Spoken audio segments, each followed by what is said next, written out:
बिस्मिल्लाहिर्रहमानिर्रहीम अस्सलाम वालेकुम। Welcome to my channel M coder. तो लास्ट वीडियो में हमने डिस्कस किया था कि डेटा क्या होता है, डेटा को पहले स्टोर कैसे किया जाता था और उसमें क्या क्या टेक्निक्स थी, उनके क्या क्या ड्रॉबैक्स थे। फिर हमने देखा कि भाई डेटाबेस मैनेजमेंट सिस्टम क्या होता है, इसका क्या फ़ायदा है और हम इसे किस तरह इस्तेमाल कर सकते हैं। अब आज की वीडियो में हम डिस्कस करने वाले हैं कुछ बेनिफिट्स डेटाबेस मैनेजमेंट सिस्टम के। सबसे पहला है हमारे पास कंट्रोल ऑफ डेटा रिडंडेंसी। तो ये क्या होता है? जैसे आपने फाइल सिस्टम में पहले देखा था कि हमें हर एक डेटा को रिकॉर्ड को मेंटेन करने के लिए हमें सबके लिए एक सेपरेट फाइल बनानी पड़ रही होती थी। तो सेम इंफॉर्मेशन के रिपीट होने के बहुत हाई चांसेस थे। जैसे यहाँ पे मैंने एक एग्जांपल दी हुई है कि एक प्रॉपर्टी आईडी है, ऑनर नेम है और एड्रेस है। ठीक है, प्रॉपर्टी आईडी ये है, ऑनर नेम ये है, एड्रेस ये है। अब एक और टेबल है जिसमें हमें बता रहा है, यानी इसको आप मान लें कि भाई एक और टेबल है जिसमें मैंने ऑनर नेम का इस्तेमाल करते हुए ये बताया कि भाई इस प्रॉपर्टी का रेंट क्या होगा। सही है। तो अब ऑनर नेम इन दोनों टेबल में रिपीट हो रहा है। अब इन फ्यूचर हो सकता है ऑनर नेम चेंज हो या इसकी ऑनरशिप चेंज हो, मुसफ़रा की जगह रियाज हो जाए। तो मुझे यहाँ भी चेंज करना पड़ेगा, इस फाइल में भी और इस फाइल में भी चेंज करना पड़ेगा। एक दो फाइल्स हों तो उनको मैनेज करना फिर आसान होता है, लेकिन यहाँ पर अगर 100 फाइल हो या 200 फाइल हो तो उसको आप इजीली मैनेज नहीं कर सकते। तो डेटा बेस मैनेजमेंट सिस्टम इस चीज़ को कैसे कंट्रोल कर रहा है, वो क्या करता है, मैंने एक टेबल डिफाइन किया प्रॉपर्टी का। मैंने उसे प्रॉपर्टी आईडी डिफाइन की, ऑनर नेम बताया, एड्रेस बताया, और उसकी प्रॉपर्टी आईडी को हम क्या करेंगे, दूसरे टेबल में कॉन्ट्रैक्ट, यानी एक दूसरा टेबल है कॉन्ट्रैक्ट, उसमें मैंने एज अ फॉरेन की इस्तेमाल करूँगी। तो क्या होगा, प्रॉपर्टी आईडी के थ्रू इससे लिंक बन चुका है। अब मुझे ऑनर नेम की ज़रूरत नहीं है। अगर मुझे एक प्रॉपर्टी टेबल में जाके ढूंढना हो कि भाई P101 पे कौन कौन से ऑनर हैं या इसका ऑनर कौन है इस प्रॉपर्टी का, तो मेरे पास फॉरन एक्सेस हो जाएगा। मतलब इस नाम की अब मुझे नीड नहीं हुई, मैं प्रॉपर्टी आईडी का इस्तेमाल करके अपने मतलब अपने रिकॉर्ड को मेंटेन कर सकती हूँ। तो property ID as a link या as a foreign key use हो रही है इन दोनों टेबल्स के दरमियान। अभी परेशान होने की ज़रूरत नहीं है कि हम टेबल किस तरह डिफ़ाइन करते हैं, हमें किस तरह हम रिकॉर्ड को एंटर करते हैं। तो ये सब हम आने वाली वीडियोस में इंशाल्लाह देखेंगे।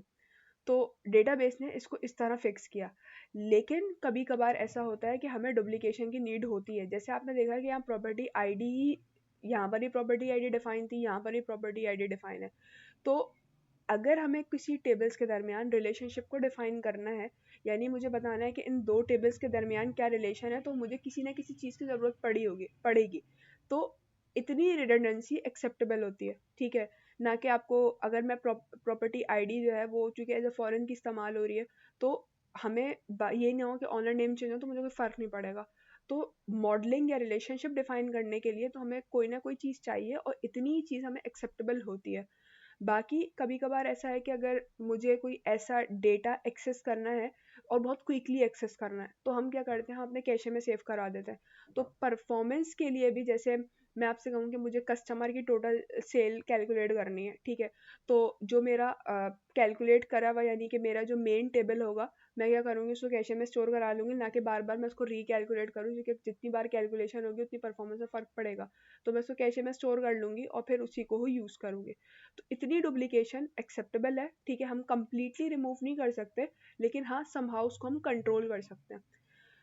तो आई होप कि आपको ये बेनिफिट समझ आ गया होगा। दूसरा है डेटा कंसिस्टेंसी। इसका क्या मतलब है, जैसे पहले फाइल सिस्टम में मैंने बात की थी कि मैंने एक फाइल में एक जगह कुछ डेटा को सेव किया हुआ है, ठीक है, दूसरी जगह भी सेम चीज़ इस्तेमाल हो रही है, ठीक है। अगर मुझे एक जगह चेंज करना होगा तो मुझे दूसरी फाइल में जाके भी चेंज करना होगा। लेकिन डेटाबेस में क्या होता है कि ये एक सेंट्रलाइज सिस्टम है। मैं क्या करूँगी कि मुझे अपना डेटा को हर जगह कंसिस्टेंट रखना है। यानी अगर एक मेरा जो व्यू है एक यूज़र को शो हो रहा है, तो दूसरा भी वही डेटा दूसरे को शो हो। ना कि ऐसा हो कि मैं किसी को कुछ शो हो रहा है या किसी को किसी जगह मुझे कहीं और जाके चेंजेस करनी पड़ रही है। एक जगह चेंज करने पे सब जगह चेंज होना चाहिए। तो डेटा कंसिस्टेंसी का क्या मतलब है कि तमाम यूज़र्स के पास सेम और करेक्ट डेटा मौजूद हो। जैसे यहाँ पे एग्जांपल दी हुई है कि मैंने कस्टमर का फ़ोन नंबर एक दफ़ा स्टोर कर लिया। आपने अगर उसको अपडेट किया तो सबको वो अपडेटेड फ़ोन नंबर नज़र आ जाएगा, ठीक है। तो ये नहीं होगा कि, क्योंकि एक ही सिस्टम है, एक ही सेंट्रलाइज्ड व्यू है, तो सबको सेम व्यू नज़र आएगा। लेकिन अगर यही चीज़ मल्टीपल जगह होती तो डेटा में इनकन्सिस्टेंसी के चांसेस बहुत हाई हो जाते हैं और आपका वहाँ पर डेटा जो है ना वो एक्यूरेट नहीं रह सकता। तो डेटाबेस जो है वो डेटाबेस मैनेजमेंट सिस्टम जो है वो रिडंडेंसी को समहाउ रिड्यूस कर रहा होता है और तमाम जो हमारा डेटा है वो कंसिस्टेंट होता है। अच्छा, तीसरा बेनिफिट इसका क्या है कि more information from the same data. ये हमें क्या हेल्प कर रहा होता है, जैसे अगर मेरे पास आपने पहले देखा प्रॉपर्टी का डेटा था या कॉन्ट्रैक्ट टेबल था, ठीक है, तो हम उन टेबल्स की मदद से उस अवेलेबल डेटा की मदद से मज़ीद रिलेशनशिप हम आइडेंटिफाई कर सकते हैं, ठीक है। यानी अगर मिसाल के तौर पर मेरे पास मौजूद है कि स्टूडेंट का डेटा मौजूद है, या फिर मैं ये बोलूँ कि ये स्टूडेंट है, ये कितने कोर्सेज में, अब एक कोर्सेज का टेबल डिफाइन है, ठीक है, एक स्टूडेंट कितने कोर्सेज में इनरोल हुआ है, या कितने कोर्सेज हैं हमारे, उस पर कितने स्टूडेंट्स को हम एलोकेट कर सकते हैं। तो हमें ये जो स्ट्रक्चर डेटा होता है या हमें खुद हेल्प कर रहा होता है कि भाई आप मज़ीद इंफॉर्मेशन इस डेटा से निकाल सको, इससे मज़ीद फाइंड कर सको।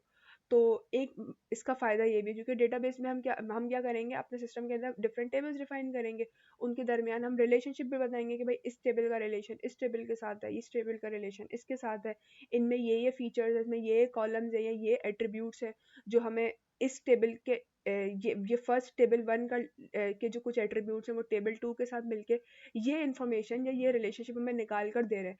हमें मज़ीद एक्स्ट्रा डेटा की या मज़ीद चीज़ें डिफाइन करने की ज़रूरत नहीं होती, जो हमारा एग्जिस्टिंग ही डेटा इतना कैपेबल इनफ होता है कि वो हमें बहुत सारी चीज़ें बता रहा होता है। तो आई होप कि आपको ये 3 बेनिफिट्स जो हैं ये समझ आएंगे। आने वाली वीडियो में हम मज़ीद इसके जो जैसे balance of conflicting requirement, improve data accessibility and responsiveness, तो इनको डिस्कस करेंगे। अगर इन 3 के अंदर कोई भी इशू है तो आप मुझसे कमेंट करके पूछ सकते हैं। मैं पूरी कोशिश करूँगी कि आपकी क्वेरी का आंसर करूँ। Thank you. अल्लाह हाफ़िज़।